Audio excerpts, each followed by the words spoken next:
Yeah, so if anybody's new to the show, this is our third episode, and we basically highlight military stories. How would you explain it? Right. Speaking of courage, we're just trying to tell stories of men and women, Americans who have come before us and who have done things that deserve to be remembered.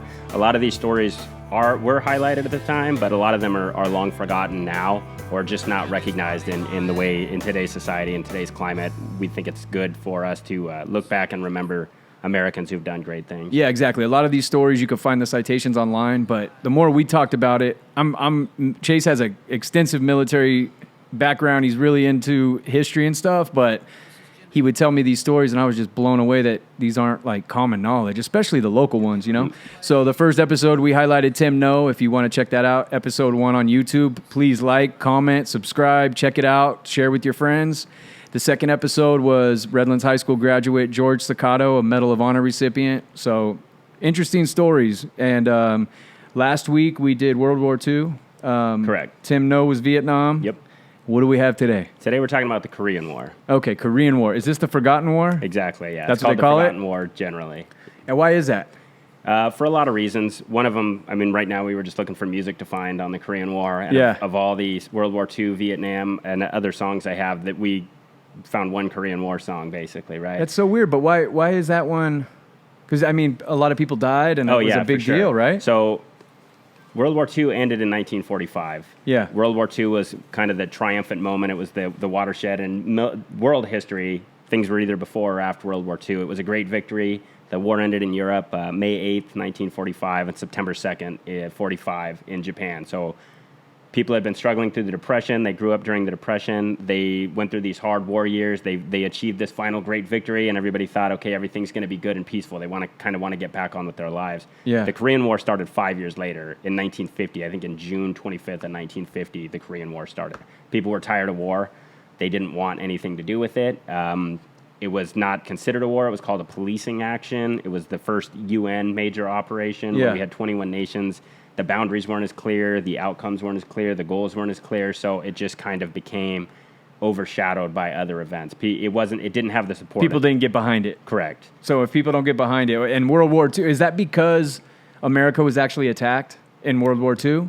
That's probably one of the biggest defining reasons. World War II felt like an immediate threat. If we don't beat the Japanese or the Germans, we're going to be speaking Japanese here. They're going to be invading the West Coast, like we talked about. True or not, these were the fears. Yeah. If Germany takes over control of Europe, what's Europe going to look like? What they're going to start maybe getting bases in the Bahamas and South America. How are these things going to affect us? In the Korean War, people saw it as what are we fighting in this country for? Who are these people? Why are we fighting a policing action? It was a war against communism, which is a lot different than a war against a potential invasion. It's an idea, it's a mindset. So people weren't as behind it as much. And Pearl Harbor at the time, when World War II kicked off, that got people scared, right? Right. Because it actually touched us. Exactly. And we had been gearing up for war long before Pearl Harbor, and war was on the horizon, and it was likely that it was going to come. But when we got hit, and we got hit hard, everybody was supporting the war in one fashion or another. Nobody was against the war. I mean, there was a small fraction, obviously, that are against all wars or that were not as supportive of imperialistic type wars or things like that. But for the most part, everybody was pro-war. Everyone had a brother, sister, dad, uncle in the war. People at home had victory gardens. The Boy Scouts were doing scrap drives, things like that. And Korea, if you didn't have a loved one over there, it wasn't as big of a deal. It wasn't. So people weren't talking about it and stuff? Correct. Yeah, wow, people were trying to get moving on with their life. And for a lot of the guys that came home, they felt forgotten, and they feel forgotten to this day. That's why it's referred to as the Korean War. There's an old joke about the Korean War that the infantry guys were doing about a year over there. Soldier goes to war, he fights in Korea, he goes back to his old job at the mechanic shop, and he walks in, and they said, hey, where you been? You been sick? Because they didn't even realize that he was at war. It's kind of like now, in the beginning, in the initial days of Iraq and Afghanistan, a lot of us, especially our age, you're paying attention to who's over there, what's going on, what are the events, the fall of Baghdad. But 2007, 2010, 2012, the war just keeps dragging on. You kind of forget that it's going on. Now, Korea was much shorter. Obviously, it didn't have that same longevity that the current wars have, but it just wasn't on everybody's daily mind. People were kind of getting on with their lives. Yeah. And how long did it go? Korea was 1950 to 1953. Oh, okay, so it was a 3-year war. Correct, around that. And a lot of crazy stuff happened? Oh, yeah, it was one of the most brutal wars we've ever fought. Correct, yeah. It was horrific. To the people of Korea, it was catastrophic. Yeah. I think 5 million people died as a result of the Korean War. Many civilians. There was a higher civilian casualty rate than World War II or Vietnam. Look at Korea now. North Korea has no electricity, has no internet. They're destitute. South Korea is a thriving populace with, a successful business enterprise, westernized culture. Not that that's a good or a bad thing. Yeah. That directly comes from the Korean War. Which side do you live on, the North or the South? That's a direct result of the Korean War. Had we lost the Korean War, we might have the total blackness. Have you ever seen a satellite photo of Korea? No. It's all the lights of Asia, all the lights of Europe, all the lights of everything, and then there's just a black spot where North Korea is. That's just Why nothing. is that? Because they don't have electricity. Really? They don't have, on a large scale, they don't have a lot of these things. They don't have that technology. It's complete. It's a failure of a state. It's a failure of a nation state. And the idea is, had North Korea been successful and China been successful and took over the country, the peninsula, that would have been the fate of all these Koreans. So there's millions of South Koreans today who are alive because of the Korean War and the UN and American intervention. Right. So more civilians died in the Korean War than Vietnam? Oh, yeah, for sure. Really? Yeah. I think that would surprise people. I think it would, too. I think most things about Korea would surprise people. Yeah. Vietnam was over 10 years long. We were in Vietnam. I think our first casualties were in 59, but our combat troops were, you can say, 1963. Yeah. 73 stopped combat activity, 75 Saigon fell. So over 10 years, any way you look at it. We lost 58,000 Americans, which is a lot of people. And Korea was around 3 years. We lost 32,000 Americans. Oh, man. And that's just Americans. There was 21 nations of the UN that fought in Korea against the Chinese and North That Koreans. surprised, those numbers surprised the hell out of me. Yeah, So it was a way more violent war. 32,000. It was large-scale pitched battles, like World War II style battles. And Yeah. again, not to take anything away from the veterans that fought the Vietnam War, but it's just massive in scale. Yeah. And outcome and far-reaching events for these people. Okay, let's get into what these soldiers are facing there. So Korea is a war of extremes, like a lot of wars are. If you look at our mannequin we have here today, I have him in the cold weather kit. Korea was one of the most... Yeah, like a trench coat, huh? Oh, yeah, for sure. Korea was one of the coldest places that we've ever fought. Man. Yeah, there's a liner under there Yeah. and some other things. When you start listening to Korean War interviews, you'll start hearing that's one of the things people repeat over and over and over. It's how cold it was? The frostbite, the not being able to shave because you can't put the water on your face, having to blink your eyelids repeatedly or the ice would freeze on the moisture on your eyeballs, seeing your breath freeze. Almost, like you said in the last one, they make reality shows about this kind of stuff now. Yeah. If you got caught without your boots on, you're going to lose your feet, essentially. Guys that would be sleeping in their sleeping bags without their boots, and then the firefight would erupt, and they'd get out. They would end up losing limbs just from the frostbite. Wow. Cold weather injuries were massive. Is it mountainous? For the most part, yeah, very, very mountainous. Wow. And then in the summer months, it's the opposite. So these extreme cold temperatures and the snow melts and things like that, it leads to a warm summer, which is very, very muddy. So you have mud, which is an infantryman's nightmare, trogging through the mud. Mud brings mosquitoes. Mud brings disease. So it's hard to walk. You're in this sweaty, sticky nightmare with all these insects and all these animals that are nipping at you.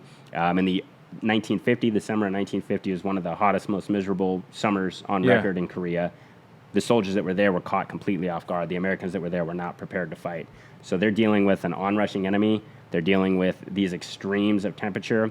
Where are the American forces? So initially, the 38th parallel is what divides Korea. If you divide Korea in half, north and south, after World War II, that's how we divided it. Communist north, and then Western-supported South Korea, essentially. The Soviets and the Chinese backed the North Koreans, and they invaded. They came storming across the North Korean border. The UN and the Americans, Truman and everybody made a decision, we're going to make a stand, and we're going to defend South Korea against communism. This is where we're going to fight. And again, this goes back to people at home going, wait a minute, what now? We just won World War II, 4.5, 5 years ago. We don't need this. Yeah, why are we doing this? We've lost so much already. So a lot of the troops that were sent to fight were from our occupation troops from Japan. Occupation troops are not necessarily combat soldiers. They're trained to be combat soldiers, but a lot of these guys are living kind of a high life. They're in the army, sure, but they're paying Japanese people to do their laundry. They have Japanese women cooking their meals. They're living kind of high on the horse. So they're going from that, where they're kind of drinking and partying in Japan, to getting thrown into Korea. The 1st Cavalry Division, the 24th Infantry Division, they were kind of thrown like a speed bump. Hey, try to stop these onrushing North Koreans. So it started out not expecting it to Correct. be something crazy. It came very quick. The North Koreans stormed over the border. The South Korean army wasn't prepared for them. We put our roadblock up, and we just got slammed. They pushed them all the way back to Busan, which is kind of the southern tip of Korea. So we're hanging on by a ledge. We're on the edge of the cliff with our back to the cliff going, help. Yeah. Like, we need to get more troops here fast. What do? A lot of our, you'd think it's only 5 years after World War II. We should have this massive army, but we don't. We downgraded. We got rid of equipment. We gave stuff to other nations. A lot of these guys got discharged. They didn't want to fight anymore, right? Yeah, they just went through hell. Exactly. So a lot of these guys in Korea were, especially in the Marine Corps, were guys that fought World War II, and they were still on the, basically like today we'd call the inactive reserves. They called them back up. So they're trying to get on with their lives, have a family, and then bam, you're back in Korea. There were reservists that had never even been to boot camp, never been to basic training, that were thrown in there. So MacArthur, the World War II. So we're almost like hung over from the World War II. That's a really good way to put it. You know? Yeah, everybody's tired of fighting. They're done with their celebrating. Their promised victory and peace that they fought so hard for is here. All these I don't want to go back there and get into some other people's stuff. Exactly. Yeah. And then these guys' little brothers are the ones getting thrown over there too, right? Guys that joined the peacetime army, guys that were drafted because there was still selective service. How interesting is that? So depending on when the war kicks off, you will actually get a different caliber soldier. Usually, yeah. Yeah. If I've heard Jocko talk about it, where when 9/11 kicked off, it was just boom. Right. Everyone was like, "I want to go." Right. So then you get this really motivated. Whereas if it was peacetime, and even World War II, after Pearl Harbor, the enlistment lines were around the block. They had to stop enlistment. Most of the soldiers ended up being drafted because they just had to put in the draft system to minimize the people going in, basically. I saw an interesting thing with numbers. Nurses, man. Right. After Pearl Harbor, they had 1,000 combat nurses or something, and within a week they had 30,000. Right. I was like, wow. The Marine Corps went from just a small, basically ineffective unit that was, protecting the Navy, to just swelling to this massive force during World War II. But even by the end of the World War II, with all the gung-ho and with all the patriotism and all that, a lot of those guys were tired of war by then. And you can understand it. Getting drafted had no intention of going in. And if it's not like a threat to your family or where you're at, it's like hard to get up for it. It's hard to fight for an ideal when there's nothing on the line. It's kind of like an MMA fighter that's taking a tomato can fight. Right. You know what I mean? Yeah. It's not for a title. It's you know what I mean? It's kind of like, why are you going to put everything on the line? You're just going to hold on to survive. So you're battling mountainous terrain. Correct. Cold as hell. Mud. Or muddy and hot. Right. What else are they facing? So initially, we were fighting the North Koreans, okay? So eventually, MacArthur and his troops invaded at Incheon. They were able to land behind the North Korean forces in an amazing military move, right? They cut off the supplies, and we started pushing the Koreans back north. So now we're on the offensive. We're moving forward. This is still early days of the war. Yeah. They're pressing forward. So you're moving very fast, like we talked about. Anywhere an infantryman goes, they either walk or they hitch a ride. So they're chasing this retreating enemy. They're dealing with all these cold. They're dealing with the heat, depending on the month. They're dealing with all these civilian casualties, all these atrocities on both sides. Civilian governments are executing citizens. There's massive body counts, basically. Why are they doing that? It's not really a simple answer. Yeah, okay. I suppose. Politics, Eastern culture, communism, things like that. Like when you get into Vietnam and the Tet Offensive, and there's a lot of civilian atrocities, essentially. But we're able to push them back. We're getting so successful that MacArthur decides, I'm going to take this all the way to the border of China. And China starts saying, no, you're not. You better stay away from the Yalu River. They actually they got a hold. Truman, the president, heard MacArthur's boasting and letters to people, to Republican senators and stuff. His quote was, "In war, there's no substitute for victory." All these war hawks are pushing, screw it, we'll go to war with China too. So Truman fired MacArthur, this top successful general who was the hero of World War II. He actually fired him. But by then the damage was done. The Chinese spilled across the border. So now we're fighting this massive, they're not a superpower, but manpower. They have just bodies. An endless supply of bodies that are able to fight. So then they pushed us back down. Oh yeah. So we got pushed back down in this seesaw war. So then the fighting ebbed and flowed until it became stagnant around the 38th parallel, which devolved into trench warfare, basically. So it was, like you talked about, if you fought there in 1950, it was a completely different war if you fought there in 1953. 1950, you're moving back and forth. 1953, you're isolated on a hillside somewhere, or a trench or something like that. Wow. This is where you hear about, though, the massive hordes and the waves of bodies and things like that. When the Chinese and the Koreans would attack, they wouldn't necessarily all have weapons. So you'd have unarmed guys running at you. They would wait until their buddies got killed, then they'd pick up their rifles. Or one guy would have a rifle, one guy would have extra ammo, one guy would have grenades, and they would just charge. They were just a fanatical mass enemy. Is that a scarier enemy to fight? I would think so. I mean, it depends. It's hard to keep your... It's kind of like a berserker fighter. Exactly. It's coming at you, just swing. It's like, oh, settle down. There's tons of accounts from the Korean War of guys.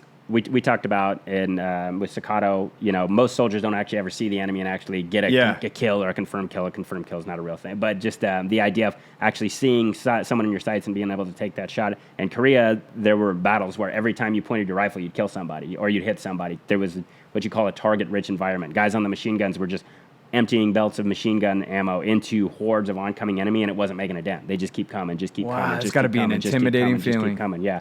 Losing hills because we're running out of ammunition, not because we're getting up. Just we can't fight them anymore. You got to fall back until and then the they Air Force take those can get weapons in there. as Right. Well, hopefully you take them with you. Yeah. But yeah, you're having to retreat from these positions till we can get artillery, we can get Air Corps, things like that. So it's just not like massive. you're even losing a battle. It's just you just don't have enough ammo. Sometimes you are too, though. Yeah.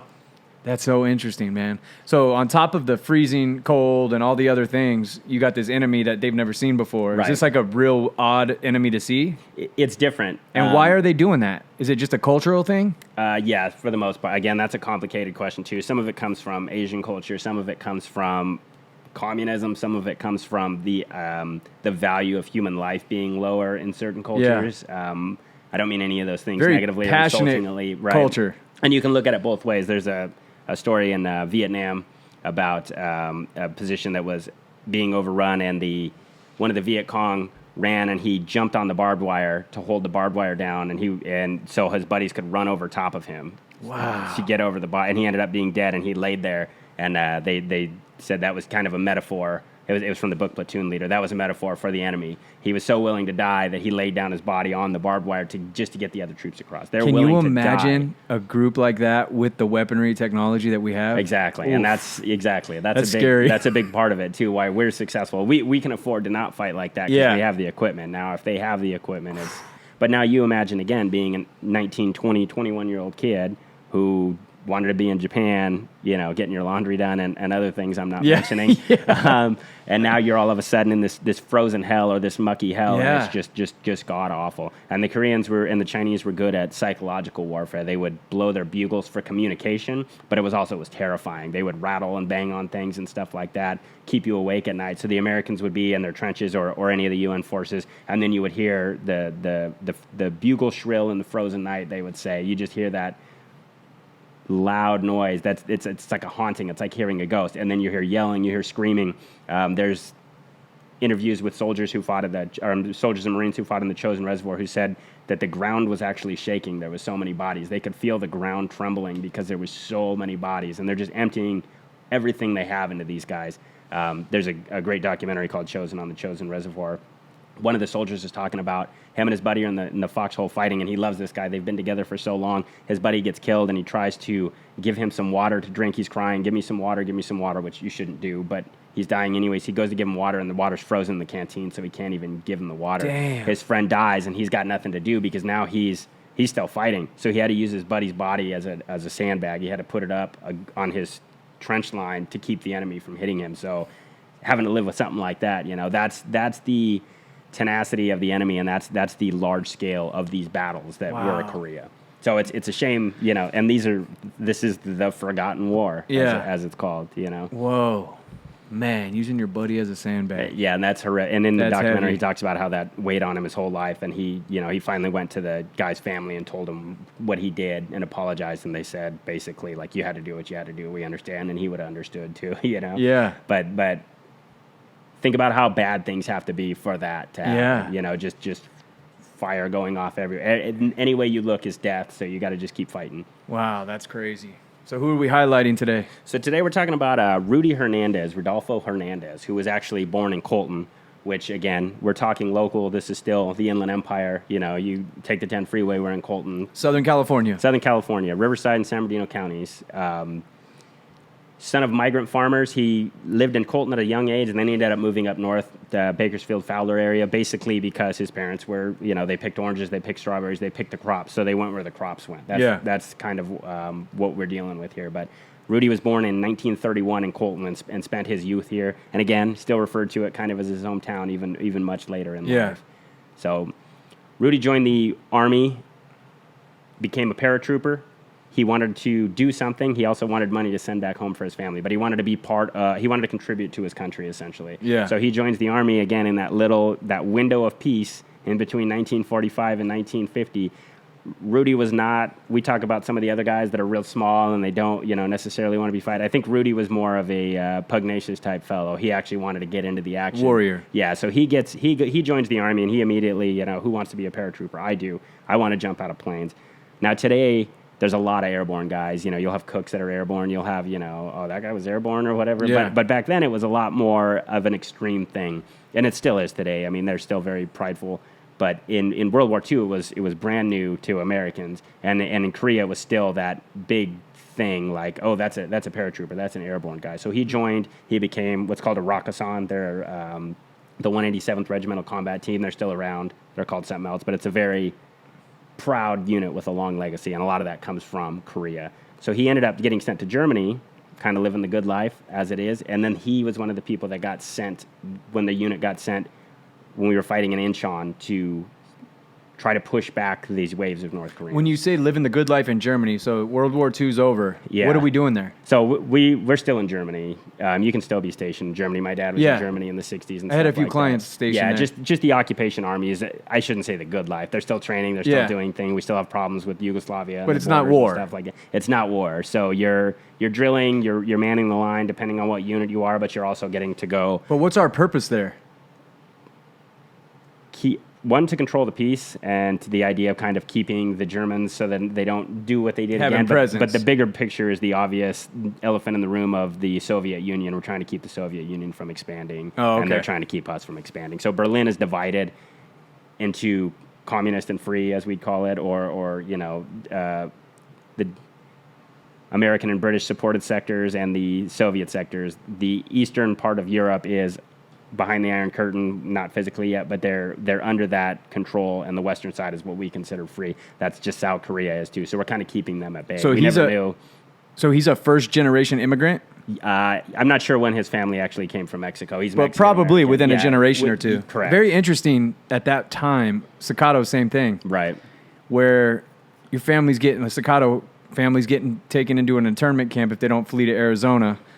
Then you got first generation with Rudy, and their instinct is to be Americans and go serve. Their loyalty to it. I find that interesting. Like what the difference is from then to now. You know what I mean? I mean, growing up in San Bernardino County, it's the same as it always has been, though. The whole Southwest, where we have a heavy Hispanic population and influence. Like they say, the border jumped us in California, New Mexico after the Mexican-American War. This used to be part of Mexico when it came over. So there were a lot of families that have been here long before the United States was here in this area. But during World War II, it was very, and the following years, and much later even, that desire to be an American and to be a proud American. By all means, if you would have asked a lot of these guys, they wouldn't have said they were Mexican. I wonder if hard times makes that. Hard times makes people hard. Yeah. Steel, wet steel, absolutely. Yeah, because it is very interesting. I was just tripping out during this whole week thinking about the Staccato story. And I'm like, what was different about they didn't sit back and go, screw this country, I hate this place, they're going to lock us up. We had a store, we had a house, they made us sell it. Right. His instinct was to prove himself as a loyal American and went to fight. I just find that so awesome. Like, I don't think Rudy, and I don't know this from anything, but I don't think he would have ever considered himself anything other than American. Right. He was from here, he was born here. He's as American as anybody and else. I would imagine Hispanic culture would make pretty good soldiers. Oh yeah, for sure. Everyone does, but there's certain culture. It's like fighters. When you read about Hispanic fighters fight when you read about Rudy, you hear a lot of the things he says. He doesn't come out and say it, but it's very much the machismo culture. Yeah. You know, he called it his inner man. He kept saying, my inner man made me do this. That's kind of a way of saying, you know, my machismo, I'm not backing down from this, basically. You know, it's just, you'll see that a lot in him and a lot of these other guys and stuff like that. Okay, so he's in Germany. Yeah, so he's in Germany, and then he was one of the Rakkasans were sent to Korea. They actually did a parachute jump, which are increasingly rare nowadays. There was a handful in Korea where the troops actually landed. So they came from the sky. How many? Actually, I'm not sure how many airborne drops were in Korea, but I would say less than 5, and that's just. But I mean, how many troops are coming down? It depends. This would be a regimental combat team, a couple hundred. Shit. Yeah, just floating That's down gotta the look sky. cool. So depending on, I think airborne operations are outdated. Don't get mad at me, any airborne guys, but you're dropped. You don't have as much equipment as you would, obviously, because you don't have an armored column pushing forward and taking ground. You're behind the line, so you have a bunch of guys with carbines, which are the lighter style rifles, and whatever equipment they can carry on them, basically, right? And usually they jump from a certain height. And they jumped so low that, according Rudy said that as soon as his chute opened, he was hitting the ground, like almost right after. So this violent crash, and he said he felt like a badass. He felt like John Wayne, were his words, you know, like I'm strutting around with my airborne wings, and we just came down from the sky, and then the artillery started coming in, and he said he just wanted to curl up, and he realized, like, oh man, this is real now. You know, the sound of artillery. We've talked about grenades and stuff. Yeah. A grenade is nothing compared to an artillery blast. Those do shake What's the mountains. difference? An artillery shell is I mean, 75 millimeters, or depending on the size. The casing is like a about bullet? this big. Well, you could think of it as a giant bullet. It's coming out of what you would call a big cannon, the artillery piece. Yeah. Wow. It's just several man on the crew firing. Oh, that that's the thing that giant they round. dump in? No, those are mortars. Oh, this okay. is about 10 times as big as that. No way. Yeah, so these are huge, and there's different size artillery. And they just shells. randomly... Well, not randomly. It's actually pretty accurate? Very, very accurate. Yeah. Really? You call for fire and you adjust for fire. They're as accurate as the guys that are operating them are, basically. Oh, okay. Yeah. So are they coming from the air? Yeah. Oh, okay. I'm sorry. No, the artillery's coming from the ground. These are ground troops. So Rudy and his unit, they fought for a while. You know, he had seen combat for a good amount of time. They're moving through. They're engaging enemy in trenches. They're being engaged. They're going through. He's tasting this combat now. He's seeing that. Initially, he had a BAR, which is a Browning automatic rifle. It's a big, heavy. It's not a machine gun, but people would refer to it as a machine gun. And it has a big magazine fed. It's a crew serve weapon, like we talked about. Later on, he's got his carbine. But when his Medal of Honor action took place, they were actually on a mountainside, like we talked about. So they're in the early morning. I believe it was May or June. It was the muddier months. It wasn't winter time, but they were occupying a position on Hill 420. It was called. How insignificant these things are, that they didn't even give these battles names and these places they fought. They're just Hill 420 on the map, or Hill 421 or 425 or whatever that may be. So they were in a position that had been previously occupied by the Chinese and North Korean forces. Okay, they had taken it back, and now they're in it. Remember what we talked about? They know it better. They know it better than you. They know the positions, and that's where that artillery stuff comes in. If you can give someone a grid coordinate, they can hit that spot with their weapons. And they know where all the spots are. Right. If not, you fire, and then your forward observer or whoever will adjust fire, splash based on where it 50 landed. meters left. All right, bring it in. You're coming short. And it's very risky because you can hit your own guys doing that. Yeah. So it's raining. It's dark again. We talk about this pitch black. It's nighttime? Yeah, it's 2 a.m. when the action took place, which is common for what the enemy would do, because they would do this on purpose. They would harass you mentally and physically. So sporadic fire, that artillery keeping you up all night. You don't think about it as much, but those things play huge into effect. When you haven't had a good night's sleep for weeks or months, it's going to deteriorate you. 100%. If you go a night without sleeping, it's the equivalent of being drunk, right? Yeah. When you go drive. So try doing that night after night after night after night. Now, obviously, they're not staying awake for weeks, but they're getting 3 or 4 hours of sleep, or they're getting a cat nap here, or they're getting this and that. That's more susceptible to viruses and sickness and everything. And that's what these guys are dealing with. We talked about the muddy months and the water earlier. The troops were drinking water from these rice fields in the early days of the war that were fertilized with human feces, and a lot of them were getting digestive diseases and things like that, right? So these guys are dealing with all that kind of stuff, but yeah, you try to go to sleep. You have to have however many people up on guard or not. So you have to wake up every 4 hours to pull a guard. You're hearing the horns, the screams. You're hearing the artillery. They'll just send some artillery blast. That's going to keep you up. It's going to keep your nerves rattled. Not even to try to hit you necessarily. Yeah, just not to even keep you just awake. this constant harassing fire until they can get into position or whatever that is. So you're already dealing with. They're being assholes. It's 2 a.m. Yeah, they're being smart. They're being smart. It's 2 a.m. worst part of your sleep you can get. You're fine. You know, I don't know what his guard shift was like. He might have been asleep since 10 o'clock, probably not. He might have just got off guard, whatever that may be. But him and his buddy are in a foxhole, and then all of a sudden they hear those bugles at 2 in the morning, right? So everybody pops up, everybody comes to alert, and then this is just what we're talking about, those massive, massive, massive waves of bodies. All you can see from the muzzle flash, you're firing your machine gun, you're firing your carbines, those rounds are going off, you're seeing those spotting lights, you're seeing the artillery, you're seeing the flares, and you're just seeing bodies. It's a nightmare at this Just point. people running at you. Just people. Everywhere you point your weapon, there's an enemy. Are they armed? Oh, yeah, for Okay. sure. Yeah, so again, they're not as well armed as we are, but they have, I don't know how to pronounce it, the Papa Shot, it's an automatic weapon. They have carbines, they have everything we have, just not as many to go around. What's carbine? Carbine's like, if you think of a rifle, Yeah. a carbine's generally like a smaller version. It's usually more lightweight. It has a smaller caliber. Oh, round. okay. Still deadly. Yeah. It just doesn't have the range or the effectiveness. A lot of times the airborne guys would carry them, or squad leaders would carry them, things like that. It's a great weapon. Yeah. But it doesn't pack as big of a punch. But the enemy, they have everything. It's just, it might be every fifth guy has a good weapon, and then the rest have grenades, Yeah. and the rest have this or that. But by the time they're reaching you, you're killing so many of them, they're picking them up, and they're coming forward with them too, right? So everybody has all Just these waves things. of people. Right. So Rudy and his unit are fighting so hard that they start running out of ammunition. The fight's getting hand-to-hand, which How many in their unit? I'm not sure what the actual size. It's a regimental combat team, so a couple hundred guys. Okay. But they're holding this hill. But they're going to be flanked by other units and things like that. But on this specific spot of this specific hill, they're firing so much that they're running out of ammunition. Rudy and How his, difficult is that to happen? to To run out of ammo like that? it's not difficult when there's that many people fighting, but it's a nightmare if it does happen. It's a death sentence if you're gone, right? So it doesn't happen often, but it can happen often. If you don't, when I was in the Army, I was a machine gunner, like I've said a couple times. You don't, if you have a position or an enemy or a target, you don't go because you're going to run out of ammunition real quick. So you do what's called talking guns. You have a machine gun, I have a machine gun. So I'll fire a 3 to 5 second burst, pop, pop, pop, pop, pop, pop, pop, pop, and then you go pop, pop, pop, pop, pop, pop, pop, and then pop, pop, pop, pop, pop. So we're not using as much, but the enemy's keeping their head down. Here you can't. These guys are just letting everything they go, because if you let up and the enemy gains ground and then you go down, if you lose your position, if you die and your foxhole goes down, the enemy just breached, right? So you're letting everybody down there too. So it's not just that matter of survival, it's that matter of putting rounds down. Damn. So a lot of guys are wounded, a lot of guys are hurt. Rudy himself, he was hit. He said he had shrapnel all throughout his body. He's got grenades are going off, so he's bleeding from all over the place. He's hearing his guys scream. Oh, absolutely. He's hearing... if you can even hear anything over the deafening sounds of this battle, but he's hearing his buddy there that's with him, right? So you couldn't even imagine the sounds of this. Like I said, both sides going off. The artillery rounds are going off. You're as good as dead as deaf here. Oh yeah, absolutely. Artillery rounds are going. So you're off. coming to peace with the fact that you're not making it through this night.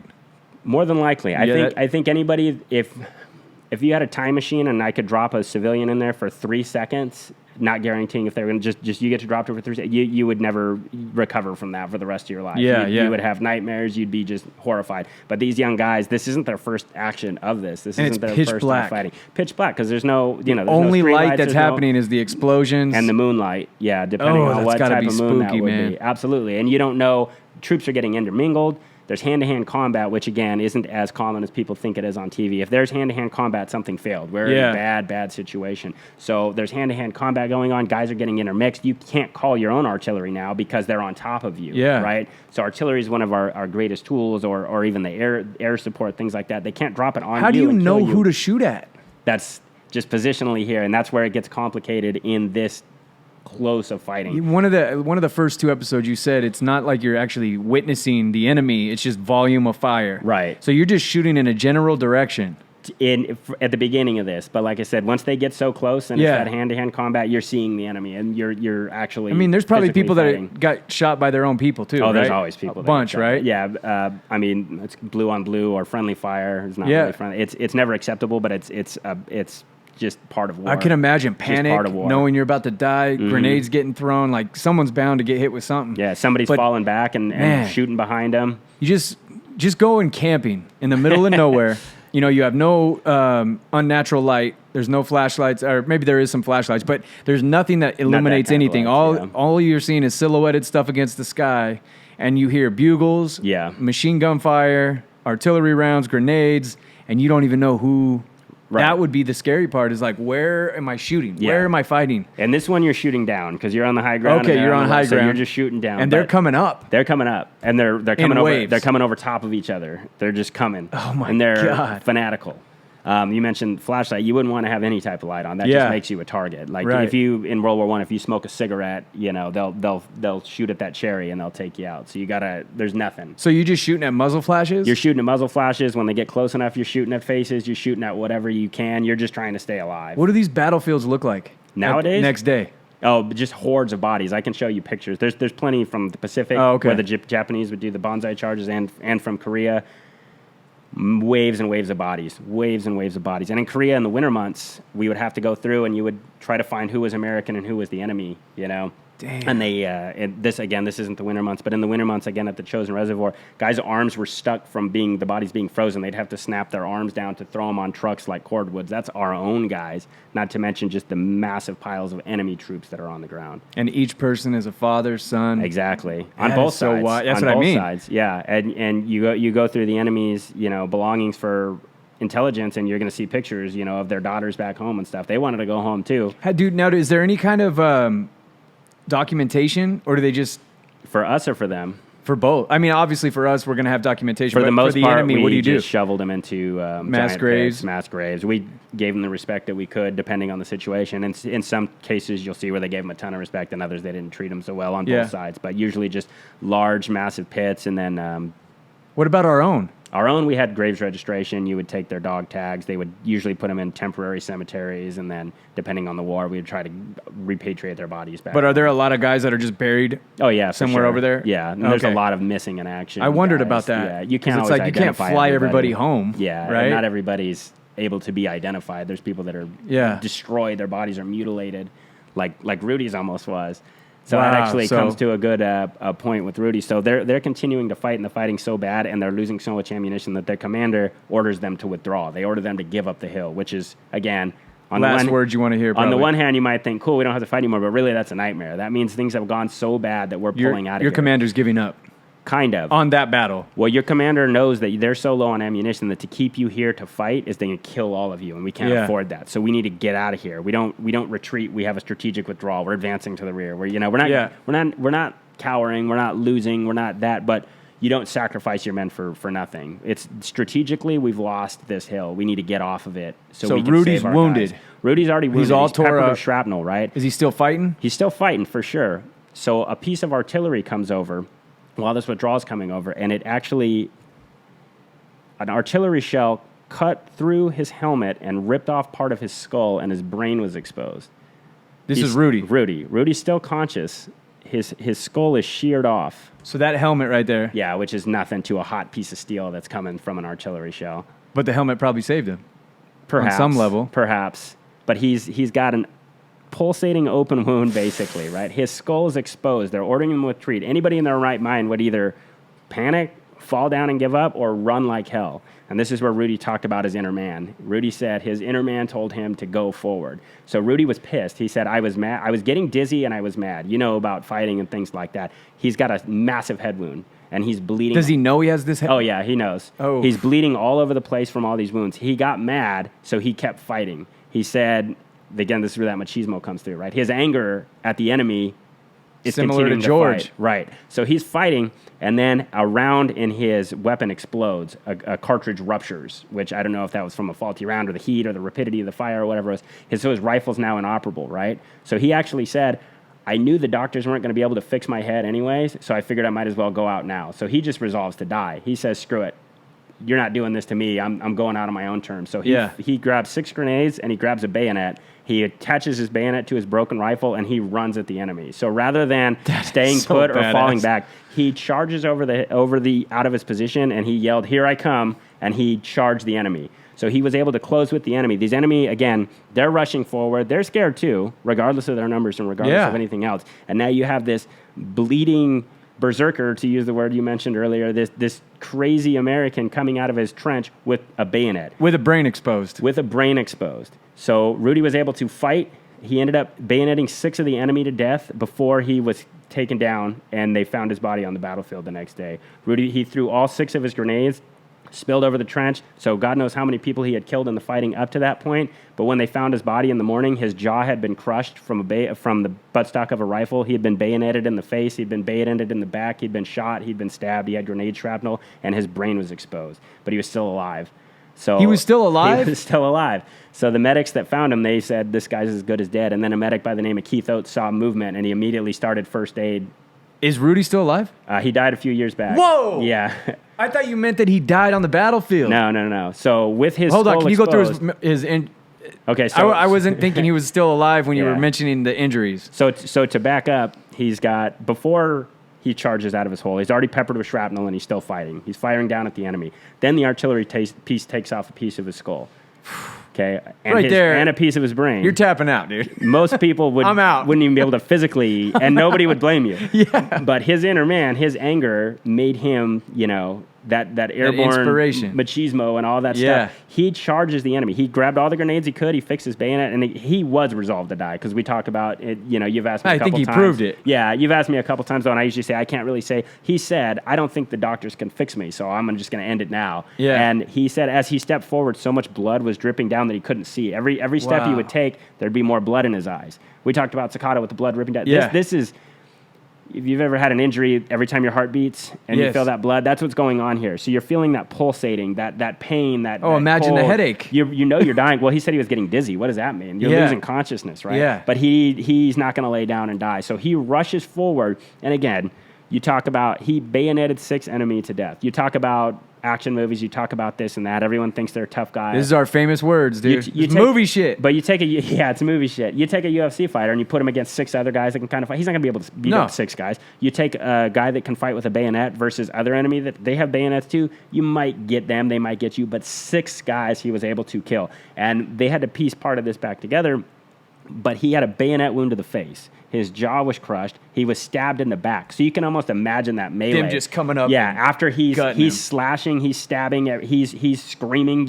He's got funny one-liners like "Here I come," and so he's screaming in these guys' face. He's just a fury. He's stabbing one, he's slashing another, he's butt stroking another. They're stabbing him at the same time, right? Yeah. For him to be hit in the face, that butt stroke in the face, and that stab in the face, his mouth had a bayonet wound. He's bayoneted in the back. So, their friends just got killed too. They're probably going to town on this guy after he was shot. They're stabbing him, and he was able to survive through the night. They didn't find him till the next day, and they found him when they're going through looking at all these bodies. So there's these piles of bodies, and they're sorting through. And, okay, this one's Chinese, this one's North Korean. So it happened to be the Americans looking at the battlefield? Well, we won the battle because so according to the citation, which I can read here, and according to his friends, his charge caused a lull in the battle. It caused the enemy to hold and to fall back a little bit. What the hell which is this gave dude the doing? Americans the momentum to move back forward.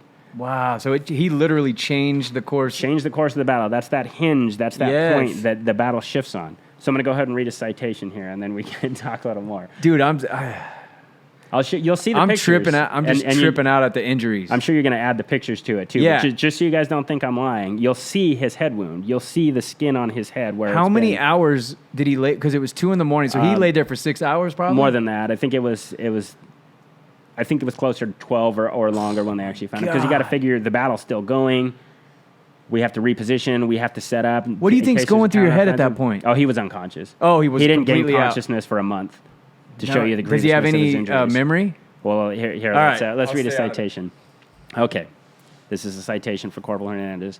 Corporal Hernandez of Colton, that's not in the citation, but I just want to throw that out there again. Corporal Hernandez, a member of Company G, distinguished himself by conspicuous gallantry and intrepidity above and beyond the call of duty in action against the enemy. His platoon, in defensive positions on Hill 420, came under ruthless attack by a numerically superior and fanatical hostile force, accompanied by heavy artillery, mortar, and machine gun fire, which inflicted numerous casualties on his platoon. The wording they use in these is always interesting to me. For them to write fanatical enemy in there, too, it means something, His comrades were forced to withdraw due to lack of ammunition, but Corporal Hernandez, although wounded in an exchange of grenades, again, they're throwing him, he's throwing him, they're throwing him, and he's already hit, continued to deliver deadly fire into the ranks of onrushing assailants until a ruptured cartridge rendered his rifle inoperative. Immediately leaving his position, Corporal Hernandez rushed the enemy, armed only with a rifle and a bayonet. Fearlessly engaging the foe, he killed 6 of the enemy before falling unconscious from grenade, bayonet, and bullet wounds. But his heroic action momentarily halted the enemy advance and enabled his unit to counterattack and retake the lost ground. The indomitable fighting spirit, outstanding courage, and tenacious devotion to duty, clearly demonstrated by Corporal Hernandez, reflect the highest credit upon himself, the infantry, and the U.S. Army. That's heavy. Yeah, so, again, That's as cool. That's as California. That's as good. So what was he awarded? So he was awarded the Medal of Honor. So he was basically considered as good as dead. They thought he was dead. Oates, the medic, shows you how awesome medics are, didn't give up on this guy, right? Rushed him back to the aid station, got him taken care of. Rudy woke up a month later in a hospital. Just that, though. If you really think about just that, if you're a medic, you have all these wounded people. That's a low priority. You walk up to a dude that's wounded, jaw hanging off, exposed brain. The odds of that medic just even taking the time to just not go, okay, he's not going to make it. And that's what you call that triage too. Wow. Like in the middle of the battles, if you have a chest wound and you might die, and somebody else has a hand wound, I got to fix the hand wound first because he can get back in the fight. And you can't, and that's again, medics are 19, 20, 21, 22 years old too, and they're making these horrible life and death decisions. Wow. But here the battle's over. He's going through, and he didn't give up on this guy and was able to get him back to an aid station, and then they ended up transferring him to Japan, and then eventually San Francisco. And he lived a long life. He died in. Let me see if I have it written down anywhere. What the hell? So he died at the age of 82 of cancer. I don't remember what year it was. I think 2012 or something like that. Well, he was born in 1931, so you can do the math. Yeah, he woke up in a hospital, not really knowing what was going on. He ended up. It was almost like he had a stroke. He couldn't talk. He couldn't move his right arm. His right arm stayed mostly paralyzed for most of his life. Very severely disabled due to it. By the time his Medal of Honor was presented, he could only say a couple of words, and he was so out of it, they said, during the ceremony when they were reading his citation, he didn't know they were talking about him because he was still messed up from the back, so then they're like, oh. Who awarded his Medal of Honor? Truman. Oh, wow. Yeah, President Truman. And he's the one I told you said to everyone, I'd rather have this medal than be the president of the United States. Yeah. So that was Truman. Yeah. So what about this one is one of your favorites? What makes it? I like different kinds of stories, but this one is just that pure force of nature, that innate animalistic manhood of refusing to surrender, refusing to die, that will to survive. And it's funny to say will to survive because he resigned to die, but he could have laid there and bled out and died, but he refused. He wasn't going to go out like that. Awesome. And closing the enemy with a bayonet is extreme. Like I said, you see it a lot in movies, but in reality, it's not something that happens very often. Yeah. Historically, especially probably not in very modern easy times. either. No. You know what I mean? Yeah, because people think, it doesn't. Mm-hmm. Everything's a lot more complex than the movies appear. And he's not just chasing a guy down a hill or something. There's still hordes of guys, and they're fighting each other, and everybody's going back and forth, and they have weapons, and you have weapons, and like I said, just based on his wounds, where they are, I feel like they were stabbing him as he was going down. Yeah. They're not. I'm picturing the same thing. He doesn't have 10 wounds in his back and none in his front. He's got one in his face. His face is crushed. You know, he's those laying old face down. Those old war scenes where they're like running at each other, and you see like the commander fighting, and then they all come with spears and swords as he's right. Exactly. That's what I'm picturing. It just the broken jaw to me means he's still facing them, and then the ones in his back means he's probably the one in the back. The wounds in his back could either be them behind him, surrounding him, or after he's dead, they're just taking their anger on it. Not dead, but almost dead. Taking their anger out on him, sticking it to him. What kind of badassery are you coming home with after some shit like exactly. that? But it's the Korean War, so unfortunately he didn't get to be a national famous hero like he should have been. He kind of just drifted back into life. We always compare it to movies, but if that scene was in a movie, you would go, get out. The dude's brain is exposed. Stop. Come on. You're going to see the pictures, like I said, where they ended up putting a piece of plastic to replace the part of his skull that was missing. They reformed his jaw, and they actually, when they stitched it up, he had a smile. He had a forever smile, and it was funny because one of the accounts he was talking about, when he woke up in the hospital and he couldn't eat, he was starving because he couldn't communicate and stuff. And one of the nurses kept saying, you have such a positive attitude, and he didn't get it because they sewed his face into a smile, so he had a permanent smile. But he spoke with difficulty his whole life. I have his autograph. I'll show you the autograph. And he had to learn to write with his left hand, and it's real shaky. It looks almost like a stroke victim, not to be, just real shaky. His right arm looked almost like he had palsy. He's got that head wound, but he didn't just lay around for the rest of his life either. He became he went to work for the VA. He became a counselor. He helped other vets, guys that were coming home from Vietnam and things like that. He worked his whole career counseling other vets, helping other people, still giving back to his community. He was married, he had children. He ended up moving to North Carolina, which is the home of the airborne. Yeah. And then they gave him a lot of respect in his later years. Oh, that's great. fortunately. So he was awarded the Medal of Honor. Correct. Not soon after. I mean, Yeah, within the year. he had time to enjoy. He lived his whole life. Okay, I mean, good. he wasn't an upgrade like the other two. Yeah. Most of these aren't. We just happened to be talking about the No and Sakata. I can't believe he survived that. Yeah, When you and- said he was on the battlefield, I thought they found him dead. And, Right. Wow. And just so people know, if you're new to the show, if somebody was awarded the Medal of Honor, it's as crazy as that story sounds. It's documented. It is researched, and it happened. So you have to have at least two witnesses. They have to Yes. basically Testify, basically. testify. Basically, they write citations. They're reviewed. They're reviewed by, depending on the award. You know, like a Yeah. Silver Star is supposed to be from Division or Corps, which is way up high. There's a Medal of Honor committee that reviews these things. This isn't just something that you can Yeah. lie about and say happened. Yeah. And it's not something that's going to be easily exaggerated. It has to have witnesses. It has to have documents. And in most cases, it's not exaggerated. It's downplayed. If you go research any Medal of Honor, they're going to downplay it. They're going to say they didn't deserve it. And then you talk to the comrades, and they'll tell you the truth, you know? Yeah. So, man, what a great, great story. That was awesome. Yeah, and again, Colton, California. So he ended up out of Bakersfield and I think Fowler, California when he joined, but he has Colton roots. He's got... Damn. How many Medal of Honors do we have within, I don't know, 50-mile radius? I'm not sure. The ones that I'm aware of are Staccato, Clarence Craft, Rudy Hernandez, Joseph Rodriguez. There may be more, but those are the ones I'm currently aware of. Wow, And I'm always looking for more. But not just Medals of Honor. There's you know, doesn't have to be that. thousands of other stories. Yeah. Norton Air Force Base is named after Leland Norton. He was from San Bernardino. You know, Oh, we got to he do that one his someday. Distinguished Flying Cross, I believe, was his, and he's awesome. That's an awesome story too. So Cool story. Thank you for sharing, brother. Yep. Well, So, everybody that enjoys the show, please share the show if you can. We'd like to get these stories out to as many people as possible.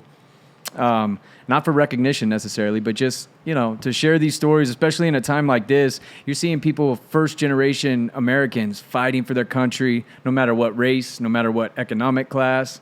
I think these stories could help society now by spreading these words, and hopefully a lot of these family members get to hear it. We actually got contacted by Huff Stutler from our first episode. Tim No's close friend, Huff Stutler. We got in contact with his family, and it was cool to reach out to them and talk to them. And his, what was it? His sister or his niece? Niece. His niece has all of his medals, his RHS Letterman's jacket. So yeah, these are real people. You know, it sounds like movie stuff, you know, but these are actually people that lived day to day just like all of us in the same community, and they went over and did what these people do, man. It's crazy. Rick Knight, he's did you see that on there? His grandpa, he has his high school yearbook from Oh, the yeah. 40s, and it has George Staccato in the yearbook, this yearbook photo. Yeah. My brother Shad's friend. How cool was that to see? He looked like a little kid. Right, Like, exactly. Yeah, just a couple years later, though, that guy's out in the war doing some these badass stuff. heroic things. Yeah. All shapes, sizes, economic classes, race, whatever, man. Yeah. I think that's a cool thing. You have anything to say? Nope. Just thanks for watching. For those of you guys that are, like I said, leave us comments if you guys have any suggestions or if there's anything you want to hear, anything that I'm not explaining right. I'd be more than happy to try to break that down as well. And if you guys know anybody with great military stories, veterans, anybody that wants to get their story out, reach out to us. Hit us up on YouTube or Facebook or whatever, and we'd love to have them in. So we'll be back next week. Thanks for listening, guys. Thank you.